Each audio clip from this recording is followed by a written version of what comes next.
Hello friends, good morning. এখন বাজে সকাল 7:35। আমি 5টার আগে উঠেছি।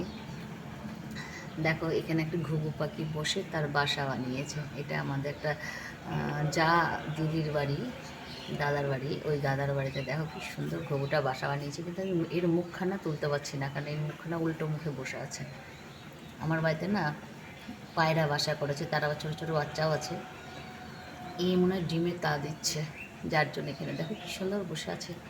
বাচ্চাগুলো ফুটলে তখন তোমাদের দেখাবো আবার। ঠিক আছে, টাটা। হ্যালো, দেখো এই সকালবেলায় যে পাখিটাকে পেছন থেকে তুলেছিলাম, এখন দেখো দিনের আলোতে এর মুখটা দেখা যাচ্ছে। এই দেখো ঘুঘু পাখিটা বসে আছে, দেখো খড় টড় দিয়ে দুই জানলার মাঝখানে বাসা বানিয়ে বসে আছে। এটা একটা জানলার মধ্যে দুটো পাল্লা এক জায়গায় যেহেতু জোড়া আছে, ওখানে ওরা বাসা বানিয়ে নিয়েছে পাখিটা। দেখেছো কি সুন্দর ডিমের তা দিচ্ছে বসে বসে। ওর গরম লাগছে না অবশ্য।